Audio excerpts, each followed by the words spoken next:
Chief Minister Siddaramaiah inaugurated a new 371-bed facility at the Sri Jayadeva Institute of Cardiovascular Sciences and Research in Kalburgi on 22nd December Sunday, marking a significant boost to healthcare in the Kalyana, Karnataka region. The hospital, established under the provisions of Article 371J of the Constitution, aims to provide high-quality heart care services to the region's residents either free or at an affordable cost. Medical Education Minister Sharan Prakash Patel emphasized Kalburgi's growing reputation as a healthcare hub, with facilities like the Gulbarga Institute of Medical Sciences and a state-run trauma center already offering advanced services.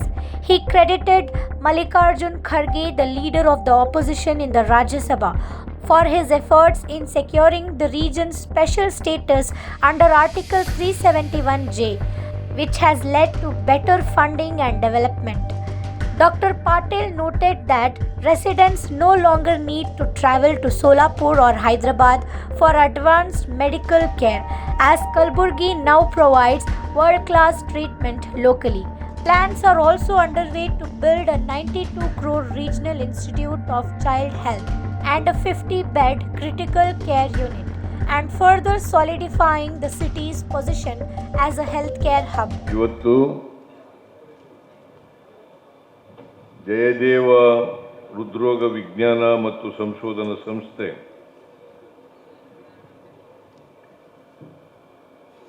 ಅದರ branch ಅನ್ನ ಗುಲ್ಬರ್ಗ ನಗರದಲ್ಲಿ ಉದ್ಘಾಟನೆಯನ್ನು ನಾವೆಲ್ಲರೂ ಕೂಡ ಮಾಡಿದ್ದೇವೆ. ಈ ಉದ್ಘಾಟನಾ ಸಮಾರಂಭದಲ್ಲಿ ಅತ್ಯಂತ ಸಂತೋಷದಿಂದ ಭಾಗಿಯಾಗಿದ್ದೇನೆ. ನನಗೆ ನಮ್ಮ ಸ್ನೇಹಿತರು ಹೇಳಿದರು, ಪ್ರಿಯಾಂಕ ಖರ್ಗೆ ಗೈರಾಜರಾಗಿದ್ದಾರೆ, ಅವರು ಬಂದಿಲ್ಲ ಈ ಕಾರ್ಯಕ್ರಮಕ್ಕೆ ಅಂತ ಹೇಳಿದ್ರು. ಅವರು ಬರಲಿಕ್ಕೆ ತುದಿಗಾಲಲ್ಲಿ ನಿಂತಿದ್ರು. ನಾನೇ ಅವ್ರಿಗೆ ಹೇಳಿದೆ, ನೀನು ಒಪ್ಕೊಂಡಿರ್ತಕ್ಕಂಥ ಒಂದು ಕಾರ್ಯಕ್ರಮ ಇದೆ, ಅಲಯನ್ಸ್ ಯೂನಿವರ್ಸಿಟಿ ಬೆಂಗಳೂರು ನಗರದಲ್ಲಿ ಅಲಯನ್ಸ್ ಯೂನಿವರ್ಸಿಟಿ ಇದೆ, ಗೋವಾದ ವೈಸ್ ಚಾನ್ಸಲರ್ಗೆ ಡಾಕ್ಟರೇಟ್ ಪದವಿ ಕೊಡ್ತಾ ಇದ್ದಾರೆ, ಗವರ್ನರ್ಗೆ ಗೋವಾದ ಗವರ್ನರ್ಗೆ ರಾಜ್ಯಪಾಲರಿಗೆ ಡಾಕ್ಟರೇಟ್ ಪದವಿ ಕೊಡ್ತಾ ಇದ್ದಾರೆ, ನೀನು ಆ ಕಾರ್ಯಕ್ರಮದಲ್ಲಿ ಹಾಜರಿ ಮಾಡಲೇಬೇಕು, ಭಾಗವಹಿಸಲೇಬೇಕು ಅಂತ ಹೇಳಿ ನಾನೇ ಅವರನ್ನ ಆ ಕಾರ್ಯಕ್ರಮಕ್ಕೆ ಕಳುಹಿಸಿದೆ. ಯಾರು ಕೂಡ ತಪ್ಪು ತಿಳ್ಕೊಳ್ಳಬಾರದು. ಅವರು ಬರಲಿಕ್ಕೆ ತಯಾರಿದ್ದರು, ನಿನ್ನೆವರೆಗೂ ಕೂಡ ಇಲ್ಲೇ ಇದ್ದರು. ನಿನ್ನೆ ಸಾಯಂಕಾಲ ಅವರು ಬೆಂಗಳೂರಿಗೆ ಬಂದರು. ಬೆಂಗಳೂರಿನಲ್ಲಿ ಒಂದು ಮೀಟಿಂಗ್ ಕರೆದಿದ್ದು ನಾನು ಮತ್ತು DK ಶಿವಕುಮಾರ್ ಅವರು. ಆ ಮೀಟಿಂಗ್ ಏನಪ್ಪ ಅಂತಂದರೆ, ಬೆಳಗಾವಿನಲ್ಲಿ ನಡೀತಾ ಇರ್ತಕ್ಕಂಥ ನಮ್ಮ ಕಾಂಗ್ರೆಸ್ ಅಧಿವೇಶನದ ಶತಮಾನೋತ್ಸವ, ಆ ಕಾರ್ಯಕ್ರಮಕ್ಕೆ ಪೂರ್ವಭಾವಿ ಸಭೆಯನ್ನು ಸಿದ್ಧತಾ ಸಭೆಯನ್ನು ಕರೆದಿದ್ದು.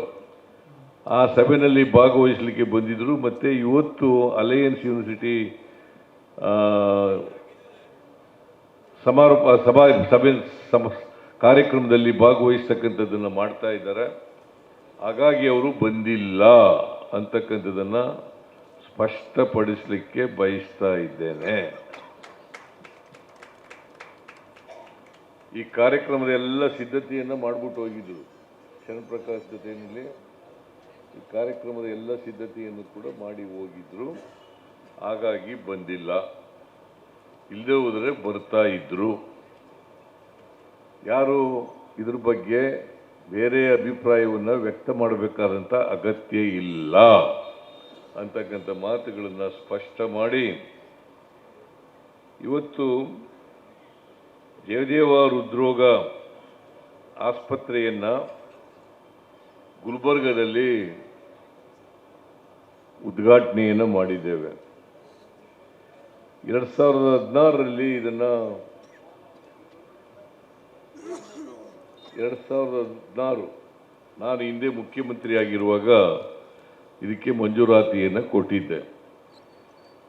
ಬೆಂಗಳೂರಿನಲ್ಲಿ ಮಾತ್ರ ಜಯದೇವ ಹೃದ್ರೋಗ ಸಂಸ್ಥೆ ಇತ್ತು. ರಾಜ್ಯದ ಅನೇಕ ಭಾಗಗಳಿಂದ ರೋಗಿಗಳು, ಹೃದಯದ ಕಾಯಿಲೆ ಇರ್ತಕ್ಕಂಥ ರೋಗಿಗಳು ಬೆಂಗಳೂರಿಗೆ ಬರಬೇಕಾಗಿತ್ತು. ಅದಕ್ಕೋಸ್ಕರ ಗುಲ್ಬರ್ಗಾದಲ್ಲಿ ಒಂದು ಬ್ರಾಂಚನ್ನು ಮಾಡಬೇಕು, ಶಾಖೆಯನ್ನು ಮಾಡಬೇಕು, ಮೈಸೂರಿನಲ್ಲಿ ಒಂದು ಶಾಖೆಯನ್ನು ಮಾಡಬೇಕು, ಹುಬ್ಬಳ್ಳಿನಲ್ಲಿ ಒಂದು ಶಾಖೆಯನ್ನು ಮಾಡಬೇಕು ಅಂತೇಳಿ ತೀರ್ಮಾನ ಮಾಡಿ ಮೈಸೂರಿನಲ್ಲಿ ಈಗಾಗಲೇ ಪ್ರಾರಂಭ ಆಗಿ ಕೆಲಸ ಮಾಡ್ತಾ ಇದೆ. ಸುಮಾರು 400 ಹಾಸಿಗೆಗಳು ಸಾಮರ್ಥ್ಯ ಇರ್ತಕ್ಕಂಥ ಆಸ್ಪತ್ರೆ ಅಲ್ಲಿ ಪ್ರಾರಂಭ ಆಗಿದೆ. ಗುಲ್ಬರ್ಗದಲ್ಲಿ 371. ನಾನು ಕೇಳಿದೆ, ಯಾಕ್ರಿ 371 ಮಾಡಿದ್ದೀರಿ ಅಂತಂದರೆ, ಇಲ್ಲಿ ಕಲಬುರಗಿ ವಿಭಾಗದಲ್ಲಿ 371J ಸಂವಿಧಾನಕ್ಕೆ ತಿದ್ದುಪಡಿಯಾಗಿ ಸೇರ್ಪಡೆಯಾಗಿದೆ. ಅದಕ್ಕೋಸ್ಕರ 371 ಹಾಸಿಗೆಗಳ ಸಾಮರ್ಥ್ಯ ಇರತಕ್ಕಂಥ ಆಸ್ಪತ್ರೆ ಇಲ್ಲಿ ನಿರ್ಮಾಣ ಆಗಿದೆ. ಬಹುಶಃ ಜಯದೇವ ಆಸ್ಪತ್ರೆ ಕ್ಲೀನ್ಲಿನೆಸ್ಗೆ ಮತ್ತು ಮೇಂಟೆನೆನ್ಸ್ಗೆ ಭಾಳ ಹೆಸರಾಗಿರ್ತಕ್ಕಂಥ ಆಸ್ಪತ್ರೆ. ಬೆಂಗಳೂರಿನಲ್ಲೂ ಕೂಡ ಕ್ಲೀನ್ಲಿನೆಸ್ ಇದೆ, ಒಳ್ಳೆ ಮೇಂಟೆನೆನ್ಸ್ ಇದೆ. ಅದೇ ರೀತಿ ಮೈಸೂರಿನಲ್ಲೂ ಕೂಡ ಒಳ್ಳೆ ಮೇಂಟೆನೆನ್ಸ್ ಇದೆ. ಅದೇ ರೀತಿ ಕ್ಲೀನ್ಲಿನೆಸ್ಸು ಕೂಡ ಇದೆ. ನಾನು ಅದಕ್ಕೆ ಹೇಳ್ತಾ ಇದ್ದೆ, ಶರಣಪ್ರಕಾಶ್ ಪಾಟೀಲ್ ಅವರಿಗೆ, ಅವರು ವೈದ್ಯಕೀಯ ಶಿಕ್ಷಣ ಸಚಿವರು ಕೂಡ, ಮತ್ತು ಈ ಭಾಗದಿಂದ ಗುಲ್ಬರ್ಗದಿಂದ ಜಿಲ್ಲೆಯಿಂದಲೇ ಬಂದಿರೋರಾಗಿರೋದ್ರಿಂದ ಈ ಆಸ್ಪತ್ರೆ ಬೇರೆ 2 ಆಸ್ಪತ್ರೆಗಳಿಗಿಂತ ಚೊಕ್ಕಟವಾಗಿರಬೇಕು ಅಂತಕ್ಕಂಥ ಮಾತನ್ನು ಹೇಳಿದ್ದೇನೆ. ಚೊಕ್ಕಟವಾಗಿರಬೇಕು. ಯಾಕೆಂದರೆ ಆಸ್ಪತ್ರೆ ಚೊಕ್ಕಟವಾಗಿದ್ದರೆ ರೋಗಿಗಳಿಗೆ ಬೇರೆ ಕಾಯಿಲೆ ಬರೋದು ತಪ್ಪೋಯ್ತದೆ. ಅದರ್ವೈಸ್ ಬೇರೆ ಬೇರೆ ಕಾಯಿಲೆಗಳೆಲ್ಲ ಬಂದ್ಬಿಡ್ತವೆ. ನೀವು ಚೊಕ್ಕಟವಾಗಿಡದೆ ಹೋದರೆ, ಕ್ಲೀನ್ಲಿನೆಸ್ ಇಲ್ಲದೆ ಹೋದರೆ ಬೇರೆ ಕಾಯಿಲೆಗಳೆಲ್ಲ ಬಂದ್ಬಿಡ್ತವೆ. ಸೊ ಯಾವ ರೋಗ ಬಂದಿದೆ ಆ ರೋಗ ಹೆಚ್ಚು ಭಾಳ ಜಾಗ್ರತೆ ಗುಣಮುಖ ಆಗಲಿಕ್ಕೆ ಸಾಧ್ಯ. ಅದಕ್ಕೋಸ್ಕರವಾಗಿ ಕ್ಲೀನ್ಲಿನೆಸ್ಸು ಭಾಳ ಇಂಪಾರ್ಟೆಂಟ್. ಅದಕ್ಕೆ ನಾವು ಭಾಳ ಹಳೆಯ ಗಾದೆ ಇವತ್ತಿಗೂ ಪ್ರಸ್ತುತವಾಗಿದೆ. Prevention is better than cure. Prevention is better than cure. ಅದರಿಂದ ರೋಗ ಬರದೇ ರೀತಿಯಲ್ಲಿ ತಡೆಗಟ್ಟತಕ್ಕಂಥದ್ದು ಇದೆಯಲ್ಲ, ಅದು ಗುಣ ಆಗೋದಕ್ಕಿಂತ ಉತ್ತಮವಾದದ್ದು. Better than cure. ಈಗ ರೋಗ ಬಂದಾಗ ವಾಸಿ ಮಾಡ್ಕೊಳ್ಳೋದು ಬೇರೆ, ರೋಗ ಬರದೇ ತಡೆಗಟ್ಟೋದು ಇದೆಯಲ್ಲ ಅದು ಭಾಳ ಮುಖ್ಯ. ಆ ಕೆಲಸವನ್ನು ಮಾಡಬೇಕು ಅಂತಕ್ಕಂಥ ಮಾತುಗಳನ್ನು ಹೇಳ್ತಾ ಇದ್ದೀನಿ. ಈಗ ಗುಲ್ಬರ್ಗ ವಿಭಾಗದಲ್ಲಿ, ಕಲಬುರಗಿ ವಿಭಾಗದಲ್ಲಿ ಖರ್ಗೆಯವರು ಗಳೆಲ್ಲ ಬಂದ್ಬಿಡ್ತವೆ. ಸೊ ಯಾವ ರೋಗ ಬಂದಿದೆ ಆ ರೋಗ ಹೆಚ್ಚು ಭಾಳ ಜಾಗ್ರತೆ ಗುಣಮುಖ ಆಗಲಿಕ್ಕೆ ಸಾಧ್ಯ. ಅದಕ್ಕೋಸ್ಕರವಾಗಿ ಕ್ಲೀನ್ಲಿನೆಸ್ಸು ಭಾಳ ಇಂಪಾರ್ಟೆಂಟ್. ಅದಕ್ಕೆ ನಾವು ಭಾಳ ಹಳೆಯ ಗಾದೆ ಇವತ್ತಿಗೂ ಪ್ರಸ್ತುತವಾಗಿದೆ. Prevention is better than cure. Prevention is better than cure. ಅದರಿಂದ ರೋಗ ಬರದೇ ರೀತಿಯಲ್ಲಿ ತಡೆಗಟ್ಟತಕ್ಕಂಥದ್ದು ಇದೆಯಲ್ಲ ಅದು ಗುಣ ಆಗೋದಕ್ಕಿಂತ ಉತ್ತಮವಾದದ್ದು. Better than cure. ಈಗ ರೋಗ ಬಂದಾಗ ವಾಸಿ ಮಾಡ್ಕೊಳ್ಳೋದು ಬೇರೆ, ರೋಗ ಬರದೇ ತಡೆಗಟ್ಟೋದಿದೆಯಲ್ಲ ಅದು ಭಾಳ ಮುಖ್ಯ. ಆ ಕೆಲಸವನ್ನು ಮಾಡಬೇಕು ಅಂತಕ್ಕಂಥ ಮಾತುಗಳನ್ನು ಹೇಳ್ತಾ ಇದ್ದೀನಿ. ಈಗ ಗುಲ್ಬರ್ಗ ವಿಭಾಗದಲ್ಲಿ, ಕಲಬುರಗಿ ವಿಭಾಗದಲ್ಲಿ ಖರ್ಗೆಯವರು ಅನೇಕ ವರ್ಷಗಳ ಕಾಲ ಶಾಸಕರಾಗಿ, ಮಂತ್ರಿಯಾಗಿ, ಕೇಂದ್ರದಲ್ಲಿ ಮಂತ್ರಿಯಾಗಿ, ರಾಜ್ಯಸಭಾ ಸದಸ್ಯರಾಗಿ, ಲೋಕಸಭಾ ಸದಸ್ಯರಾಗಿ, ವಿರೋಧ ಪಕ್ಷದ ನಾಯಕರಾಗಿ ಭಾಳಷ್ಟು ಕೆಲಸವನ್ನು ಮಾಡಿದ್ದಾರೆ. ಅವರು ಕಾರ್ಮಿಕ ಮಂತ್ರಿಯಾಗಿದ್ದಾಗ ಗುಲ್ಬರ್ಗದಲ್ಲಿ ಭಾಳಷ್ಟು ಆರೋಗ್ಯ ಕ್ಷೇತ್ರಕ್ಕೆ ಭಾಳಷ್ಟು ಕೆಲಸವನ್ನು ಮಾಡಿದರು. ಹಾಗೆಯೇ ರೈಲ್ವೆ ಮಂತ್ರಿಯಾಗಿದ್ದಾಗ ಅನೇಕ ರೈಲ್ವೆ ಪ್ರಾಜೆಕ್ಟ್ಗಳನ್ನು ಕರ್ನಾಟಕಕ್ಕೆ ಕೊಡ್ತಕ್ಕಂಥ ಕೆಲಸವನ್ನು ಮಾಡಿದರು. ಅವರು ಯಾವಾಗಲೂ ಕೂಡ ಅಭಿವೃದ್ಧಿಯ ದೃಷ್ಟಿಕೋನವನ್ನು ಇಟ್ಕೊಂಡಿರ್ತಕ್ಕಂಥ ಒಬ್ಬ ರಾಜಕಾರಣಿ, ಬದ್ಧತೆ ಇರ್ತಕ್ಕಂಥ ರಾಜಕಾರಣಿ ಅಂತಕ್ಕಂಥದ್ದನ್ನು ಹೇಳಲಿಕ್ಕೆ ಬಯಸ್ತೇನೆ. ಅದಕ್ಕೆ ಅವರು ಹೇಳಿದ್ರು, ನೋಡಪ್ಪ ಮುಖ್ಯಮಂತ್ರಿಗಳು ಇಲ್ಲಿ ಇದ್ದೀರಿ, ನೀವು ಒಂದು ಎಂಥದ್ದು ಮಾನಸಿಕ ಆಸ್ಪತ್ರೆ ನಿಮಾನ್ಸ್ ಅದರದ್ದೊಂದು ಬ್ರ್ಯಾಂಚ್ ಇಲ್ಲಿ ಓಪನ್ ಮಾಡಬೇಕು ಅಂತ ಹೇಳಿದ್ದಾರೆ. ಇಲ್ಲೊಂದು ಬ್ರ್ಯಾಂಚ್ ಓಪನ್ ಮಾಡಬೇಕು. ಅದಕ್ಕೆ ನಾನು ಶರಣ್ ಪ್ರಕಾಶ್ ಜೊತೆ ಮಾತಾಡಿದೆ. ನೋಡಪ್ಪ, ಖರ್ಗೆಯವರು ಈ wanted to establish NIMHANS branch here in Gulbarga ಅಂತ ಹೇಳಿದ್ದಾರೆ. ಅದಕ್ಕೆ ಜಲ್ದಿ ಮಾಡಪ್ಪ, ಹಾಗೆ ಮೈಸೂರು ಮರಿಬೇಡ ಅಂತ ಹೇಳಿದ್ದೀನಿ ನಾನು.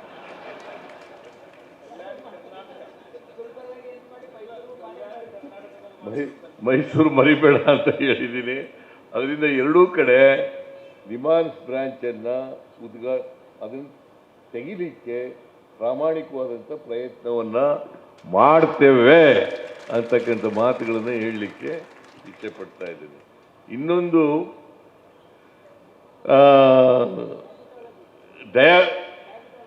ಡಯಾಬಿಟಾಲಜಿ ಅದರ ಒಂದು ಯೂನಿಟ್ ಅನ್ನು ಇಲ್ಲಿ ಮಾಡಬೇಕು ಅಂತ ಹೇಳಿದ್ದಾರೆ. ಅದೇನು ಮಾಡ್ಬೋದು, ಅದೇನು it is not a big thing, we can start it, establish ಮಾಡ್ಬೋದು. ಅದನ್ನು ಎಸ್ಟಾಬ್ಲಿಷ್ ಮಾಡಲಿಕ್ಕೆ ಮಾಡ್ಬೋದು. ಮತ್ತು ಯೂನಿವರ್ಸಿಟಿನಲ್ಲಿ ಭಾಳ ಬ್ರ್ಯಾಂಚ್ಗಳು ಕಡಿಮೆ ಇದ್ದಾವೆ. ಹೊಸ ಸಬ್ಜೆಕ್ಟ್ಗಳನ್ನು ಇಂಟ್ರೊಡ್ಯೂಸ್ ಮಾಡಬೇಕು, ಹೊಸ ಬ್ರಾಂಚ್ಗಳನ್ನು ಇಂಟ್ರೊಡ್ಯೂಸ್ ಮಾಡಬೇಕು ಅಂತ ಹೇಳಿದ್ದಾರೆ. ಆ ಬಗ್ಗೆ ಗಮನ ಕೊಡಲಿಕ್ಕೆ ಪ್ರಯತ್ನವನ್ನು ಮಾಡ್ತೇನೆ ಅಂತಕ್ಕಂಥ ಮಾತುಗಳನ್ನು ಹೇಳಲಿಕ್ಕೆ ಬಯಸ್ತೇನೆ. ಖಾಲಿ ಹುದ್ದೆಗಳನ್ನು ಭರ್ತಿ ಮಾಡೋಣ. ಹೈದರಾಬಾದ್ 371J ಆದಮೇಲೆ, ಇದು ಆದದ್ದು 2013-14ರಲ್ಲಿ. ಈಗಾಗಲೇ ದಶಮಾನೋತ್ಸವ ನಡೆದಿದೆ. ನಾನೇ ಬಂದಿದ್ದಾಗ ಸೆಪ್ಟೆಂಬರ್ 17ನೇ ತಾರೀಕು ಬಂದಿದ್ದಾಗ ದಶಮಾನೋತ್ಸವವನ್ನು ಆಚರಣೆ ಮಾಡ್ತಕ್ಕಂಥದ್ದನ್ನು ಉದ್ಘಾಟನೆ ಮಾಡ್ತಕ್ಕಂಥ ಕೆಲಸವನ್ನು ಮಾಡಿದ್ದೇನೆ. ಮತ್ತು ಈ 371J ಮಾಡಿರ್ತಕ್ಕಂಥದ್ದೇ ಹೈದರಾಬಾದ್ ಕರ್ನಾಟಕ ಈಗಾಗಲೇ ಪ್ರಸ್ತಾಪ ಮಾಡಿದ್ದಾರೆ. ಮಲ್ಲಿಕಾರ್ಜುನ ಖರ್ಗೆ ಅವರು ಭಾಳ ಶ್ರಮ ಪಟ್ಟಿದ್ದಾರೆ, ಧರ್ಮಸಿಂಗ್ ಅವರು ಶ್ರಮ ಪಟ್ಟಿದ್ದಾರೆ, ಬೇರೆ ಮುಖಂಡರುಗಳು ಕೂಡ ಶ್ರಮ ಪಟ್ಟಿದ್ದಾರೆ. ಇದು 2000 ಡಿಸೆಂಬರ್ ತಿಂಗಳಲ್ಲಿ ಅಮೆಂಡ್ಮೆಂಟ್ ಆಯಿತು. ಆಮೇಲೆ ಜನವರಿ ತಿಂಗಳಲ್ಲಿ ಅಮೆಂಡ್ಮೆಂಟು ಜಾರಿ ಬಂತು. ನಾವು ಅಧಿಕಾರಕ್ಕೆ ಬಂದ ಮೇಲೆ ಎಚ್ ಕೆ ಪಾಟೀಲ್ರವರ ಅಧ್ಯಕ್ಷತೆಯಲ್ಲಿ ಒಂದು ಸಮಿತಿಯನ್ನು ಮಾಡಿ, ಬಹುಶಃ ಶರಣ್ ಪ್ರಕಾಶ್ ಪಾಟೀಲ್ ಕೂಡ ಸದಸ್ಯರಾಗಿದ್ದರು, ಸಮಿತಿಯನ್ನು ಮಾಡಿ ಅವರು ವರದಿ ಕೊಟ್ಟರಲ್ಲ, ಆ ವರದಿಯನ್ನು ಯಥಾವತ್ತಾಗಿ ಜಾರಿ ಮಾಡ್ತಂಥದ್ದನ್ನ ಕೆಲಸವನ್ನು ಮಾಡೋದು.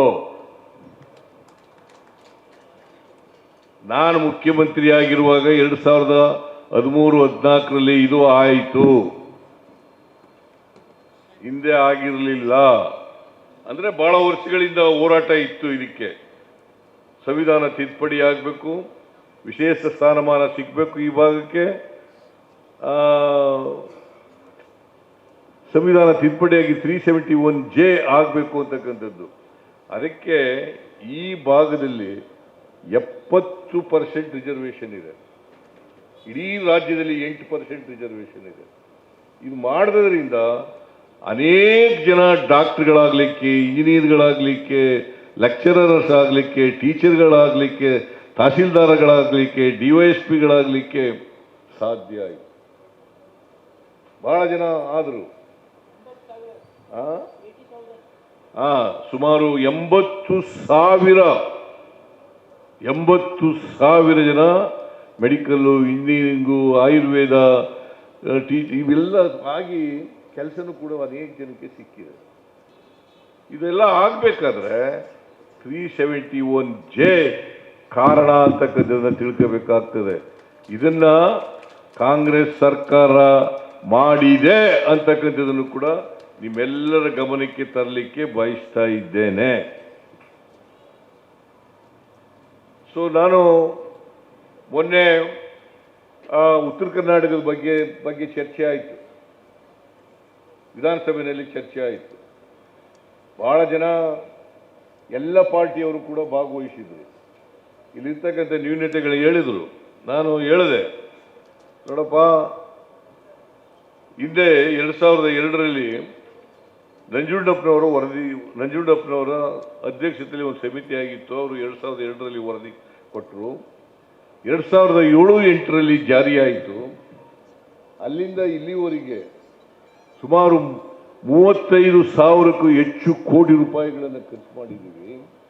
ಆದರೂ ಕೂಡ ನಿರೀಕ್ಷೆ ಮಟ್ಟದಲ್ಲಿ ಉತ್ತರ ಕರ್ನಾಟಕದ ಅಭಿವೃದ್ಧಿ ಆಗಿಲ್ಲ.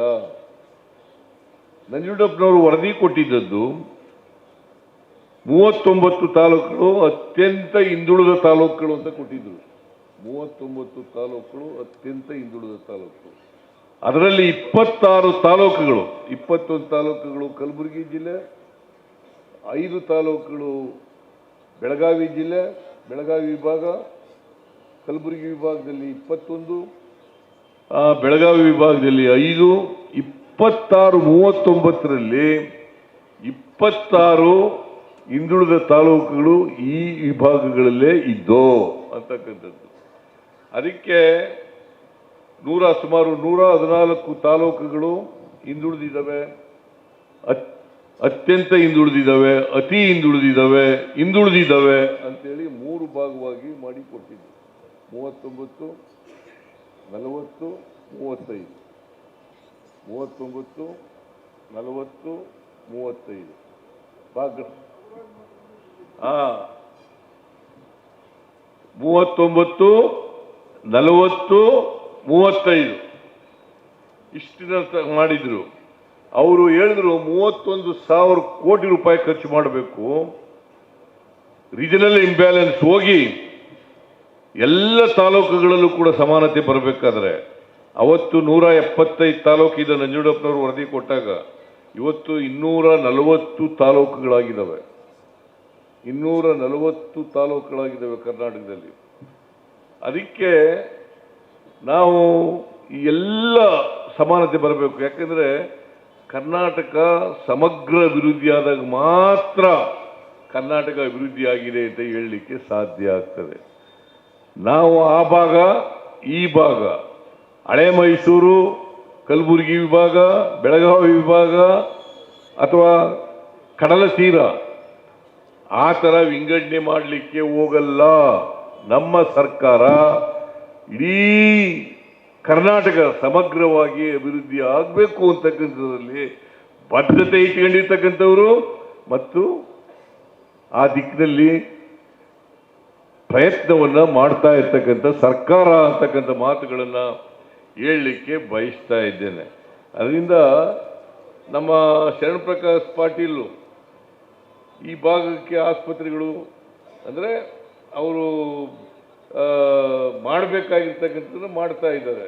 ಆದರೆ ಕ್ಯಾಬಿನೆಟ್ನಲ್ಲಿ ಅವರು ಸಬ್ಜೆಕ್ಟ್ ತಗೊಬಂದಾಗೆಲ್ಲ ಬೇರೆ ಭಾಗದ ಗುಲ್ಬರ್ಗಿಗೆ ನಾನು ಹೇಳ್ತಾ ಇದ್ದೀನಿ, ಇಲ್ಲ ಗುಲ್ಬರ್ಗ ಹಿಂದುಳಿದಿರ್ತಕ್ಕಂಥ ಭಾಗ, ಅದಕ್ಕೋಸ್ಕರವಾಗಿ ಅಲ್ಲಿ ಆಗಲೇಬೇಕಾಗ್ತದೆ ಅಂತ ಹೇಳ್ತಕ್ಕಂಥ ಕೆಲಸವನ್ನು ಮಾಡ್ತಾ ಇದ್ದೀನಿ. ಅವರು ಮಾಡ್ತಾ ಇರ್ತಕ್ಕಂಥದ್ದು ಸರಿಯಾಗಿದೆ ಅಂತಕ್ಕಂಥ ಮಾತುಗಳನ್ನು ಈ ಸಂದರ್ಭದಲ್ಲಿ ಹೇಳಲಿಕ್ಕೆ ಬಯಸ್ತಾ ಇದ್ದೇನೆ. ಅದರಿಂದ ಇವತ್ತು ಆರೋಗ್ಯ ಕ್ಷೇತ್ರ 371J ಆದಮೇಲೆ ಶಿಕ್ಷಣ ಕ್ಷೇತ್ರಕ್ಕೆ ನಾನು ಅಜಯ್ ಸಿಂಗ್ಗೆ ಹೇಳಿದ್ದೀನಿ, ಈ ಕ್ಷೇತ್ರಗಳಿಗೆ ಹೆಚ್ಚು ಒತ್ತನ್ನು ಕೊಡಬೇಕು. ಆರೋಗ್ಯ ಕ್ಷೇತ್ರಕ್ಕೆ, ಶಿಕ್ಷಣ ಕ್ಷೇತ್ರಕ್ಕೆ ಹೆಚ್ಚು ಒತ್ತನ್ನು ಕೊಡಬೇಕು. ಇಲ್ಲದೆ ಹೋದರೆ ಶಿಕ್ಷಣದಲ್ಲಿ ಹಿಂದೆ ಬಿದ್ದುಬಿಡ್ತೀವಿ, ಆರೋಗ್ಯ ಕ್ಷೇತ್ರದಲ್ಲಿ ಹಿಂದೆ ಬಿದ್ದುಬಿಡ್ತೀವಿ, ಮತ್ತೆ ನಾವು ಸಮಾನತೆಯನ್ನು ತರ್ತಕ್ಕಂಥದ್ದು ಬಹಳ ಕಷ್ಟ ಆಗ್ತದೆ. ಕಲ್ಯಾಣ ಕರ್ನಾಟಕ ಅಭಿವೃದ್ಧಿ ಆಗಲೇಬೇಕು. ಬೆಳಗಾವಿ ವಿಭಾಗ ಅಭಿವೃದ್ಧಿ ಆಗಲೇಬೇಕು. ಮಂಗಳೂರು, ಉಡುಪಿ ಭಾಗ ಆಗಲೇಬೇಕು. ಐತಿಹಾಸಿಕ ಕಾರಣಗಳಿಂದ ಹಳೆ ಮೈಸೂರು ಭಾಗದಲ್ಲಿ ಸ್ವಲ್ಪ ಹೆಚ್ಚು ಆಸ್ಪತ್ರೆಗಳು ಆಗಿರ್ಬೋದು. ಹಾಗಂತೇಳಿ ನಾವು ಆ ಡಿಸ್ಕ್ರಿಮಿನೇಷನ್ನು ಉಳಿಬೇಕು ಅಂತಕ್ಕಂಥ ವಿಚಾರನ ಇಟ್ಕೊಂಡಿಲ್ಲ ಅಂತಕ್ಕಂಥ ಮಾತುಗಳನ್ನು ಹೇಳಲಿಕ್ಕೆ ಬಯಸ್ತಾ ಇದ್ದೇನೆ. ಅದರಿಂದ ನಾವು ಆಸ್ಪತ್ರೆಗಳು, ಶಿಕ್ಷಣ ಕ್ಷೇತ್ರಗಳು ಹೆಚ್ಚು ಹೆಚ್ಚು ಆಗಬೇಕು, ಹೆಚ್ಚು ಜನರಿಗೆ ಕೆಲಸ ಸಿಗಬೇಕು. ಇನ್ನು ಉಳಿದಿರ್ತಕ್ಕಂಥ ಉದ್ಯೋಗಗಳನ್ನು ಕೂಡ ಭರ್ತಿ ಮಾಡ್ತೀವಿ ನಾವು. ಇನ್ನು ಯಾವ್ಯಾವ ಉದ್ಯೋಗ ಉಳಿದಿದ್ದಾವೆ ಕಲಬುರಗಿ ವಿಭಾಗದಲ್ಲಿ ಆ ಉದ್ಯೋಗಗಳನ್ನು, ಖಾಲಿ ಹುದ್ದೆಗಳನ್ನು ಕೂಡ ಭರ್ತಿ ಮಾಡ್ತಕ್ಕಂಥ ಕೆಲಸವನ್ನು ಮಾಡ್ತೀವಿ.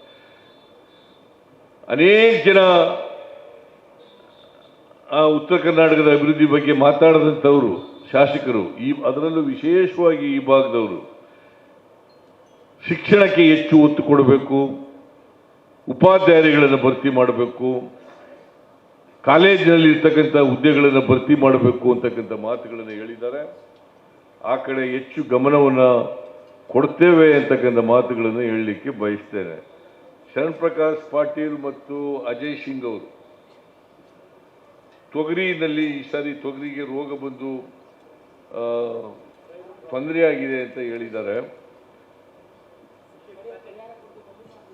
ಅದಕ್ಕೆ ನಾನು ಪರಿಶೀಲನೆ ಮಾಡಿ ವರದಿ ಕೊಡಿ ಅಂತ ಕೇಳಿದ್ದೀನಿ. ಅದು ಬಂದ ಮೇಲೆ ಆ ವರದಿಯ ಆಧಾರದ ಮೇಲೆ ನಾವು ಈ ಭಾಗದ ರೈತರಿಗೆ ಅನ್ಯಾಯ ಆಗಿದ್ದರೆ ಅದನ್ನು ಸರಿಪಡಿಸ್ತಕ್ಕಂಥ ಕೆಲಸವನ್ನು ಮಾಡ್ತೇವೆ ಅಂತಕ್ಕಂಥ ಮಾತುಗಳನ್ನು ಹೇಳಲಿಕ್ಕೆ ಬಯಸ್ತಾ ಇದ್ದೇನೆ. ಸೊ ಒಟ್ಟಾರೆಯಾಗಿ ಹೈದರಾಬಾದ್ ಕರ್ನಾಟಕ ಇವತ್ತು ಏನು ಕಲ್ಯಾಣ ಕರ್ನಾಟಕ ಅಂತ ನಾವು ಕರಿತೀವಿ, ಆ ಕಲ್ಯಾಣ ಕರ್ನಾಟಕ ಅಭಿವೃದ್ಧಿ ಮಾಡ್ತಕ್ಕಂಥದ್ದಕ್ಕೆ ಕಾಂಗ್ರೆಸ್ ಸರ್ಕಾರ ಬದ್ಧವಾಗಿದೆ. ನಾವು ಮಾಡೇ ಮಾಡ್ತೀವಿ ಅಂತಕ್ಕಂಥ ಮಾತುಗಳನ್ನು, ಅದಕ್ಕೆ ಈ ನಂಜುಂಡಪ್ಪನವರು ವರದಿ ಇದೆಯಲ್ಲ, ವರದಿ ಬಂದು 2002ನೇ ಇಸ್ವಿನಲ್ಲಿ ಅದನ್ನು ಕೊಟ್ಟದು, 2007-8ರಲ್ಲಿ ಅದು ಜಾರಿಗೆ ಬಂತು.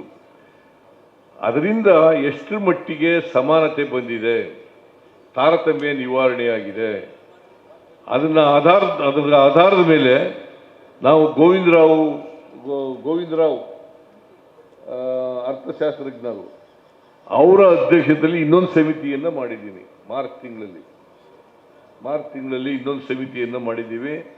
ಅವರು ವರದಿಯನ್ನು ಕೊಟ್ಟ ಮೇಲೆ, ಹೈ ಲೆವೆಲ್ ಕಮಿಟಿ ಆ ವರದಿಯನ್ನು ಕೊಟ್ಟ ಮೇಲೆ ಇನ್ನೂ ಯಾವ ತಾಲೂಕುಗಳು ಹಿಂದೆ ಉಳಿದಿದ್ದಾವೆ, ನಂಜುಂಡಪ್ಪನ ವರದಿಯಿಂದ ಎಷ್ಟು ತಾಲೂಕುಗಳು ಮುಂದುವರೆದಿವೆ, ಎಷ್ಟು ತಾಲೂಕುಗಳು ಇನ್ನೂ ಹಿಂದುಳಿದಿದ್ದಾವೆ, ಅದನ್ನು ಗೋವಿಂದರಾವ್ ಅವರ ಕಮಿಟಿ ವರದಿ ಬಂದ ಮೇಲೆ ನಾವು ಇನ್ನೂ ಹೆಚ್ಚು ಕಾರ್ಯಕ್ರಮವನ್ನು, ತಾರತಮ್ಯವನ್ನು ಹೋಗಲಾಡಿಸಲಿಕ್ಕೆ ಕಾರ್ಯಕ್ರಮಗಳನ್ನು ಹಮ್ಮಿಕೊಳ್ತೇವೆ ಅಂತಕ್ಕಂಥ ಮಾತುಗಳನ್ನು ಈ ಸಂದರ್ಭದಲ್ಲಿ ಹೇಳಲಿಕ್ಕೆ ಬಯಸ್ತೀನಿ.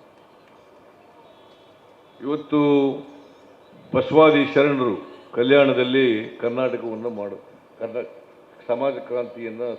ಸಾಮಾಜಿಕ ಕ್ರಾಂತಿಯನ್ನು ಮಾಡಿದ್ರು ಬಸವಣ್ಣ. ಅಲ್ಲಿ ಬಸವ ಕಲ್ಯಾಣದಲ್ಲಿ ಅನುಭವ ಮಂಟಪವನ್ನು ಮಾಡ್ತಕ್ಕಂಥ ಕೆಲಸವನ್ನು ಮಾಡ್ತಾ ಇದ್ದೀವಿ. ಇನ್ನೇನು ಮುಗಿತಾ ಬಂದಿದೆ, 50% ಕೆಲಸ ಮುಗಿದಿದೆ, ಇನ್ನು 50% ಕೆಲಸ ಆಗಬೇಕು. ಅದಕ್ಕೆ ಬೇಕಾದಂಥ ಹಣವನ್ನು ಒದಗಿಸ್ತಕ್ಕಂಥ ಕೆಲಸವನ್ನು ಮಾಡಿದ್ದೀವಿ. ಮತ್ತೆ ಬಸವಣ್ಣ ಒಂದು ಸಾಂಸ್ಕೃತಿಕ ನಾಯಕ ಅಂತೇಳಿ ಡಿಕ್ಲೇರ್ ಮಾಡಿರೋದು ಕೂಡ ನಮ್ಮ ಸರ್ಕಾರನೇ ಅಂತಕ್ಕಂಥ ಮಾತುಗಳನ್ನು ಹೇಳಲಿಕ್ಕೆ ಬೇಕು. ಯಾಕಂತಂದರೆ ಸಮಾಜದಲ್ಲಿ ಜಾತಿ ಹೋಗ್ಬೇಕು, ವರ್ಗ ಹೋಗ್ಬೇಕು, ಮೌಢ್ಯಗಳು ಹೋಗ್ಬೇಕು, ಕರ್ಮ ಸಿದ್ಧಾಂತ ಹೋಗ್ಬೇಕು.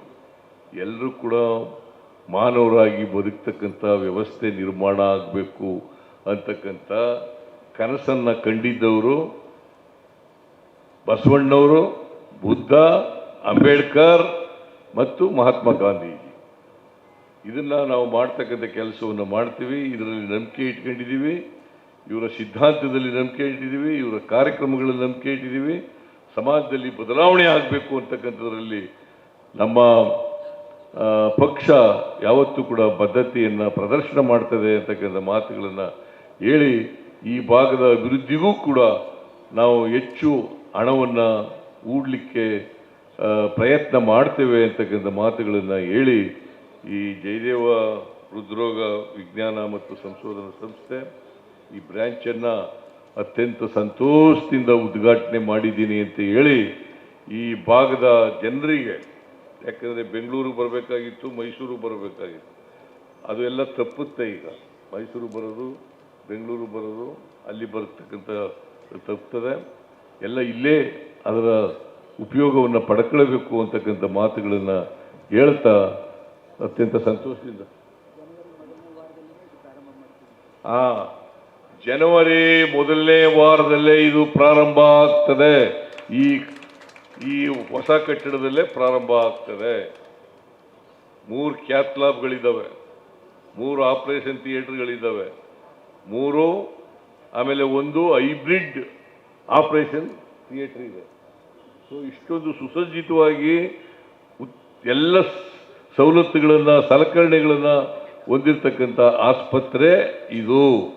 ಇದನ್ನು ನಾನು ಮತ್ತೊಮ್ಮೆ ಹೇಳ್ತೀನಿ, ಶರಣ್ ಪ್ರಕಾಶ್ ಪಾಟೀಲ್ ಅವರಿಗೆ ಮತ್ತು ಸಂಬಂಧಪಟ್ಟಂಥ ವೈದ್ಯರುಗಳಿಗೆ, ಇದನ್ನು ಈ ಚೊಕ್ಕಟ ಮತ್ತು ಮೇಂಟೆನೆನ್ಸ್ ಇದನ್ನು ಮಾಡಲೇಬೇಕು. ಇದರಲ್ಲಿ ಯಾವುದೇ ರಾಜಿ ಇಲ್ಲ ಅಂತಕ್ಕಂಥ ಮಾತುಗಳನ್ನು ಹೇಳಲಿಕ್ಕೆ ಬಯಸ್ತಾ ಇದ್ದೇನೆ. ಇಷ್ಟನ್ನು ಹೇಳಿ ನನ್ನ ಮಾತುಗಳನ್ನು ಮುಗಿಸ್ತೇನೆ. ಜೈ ಹಿಂದ್, ಜೈ ಕರ್ನಾಟಕ.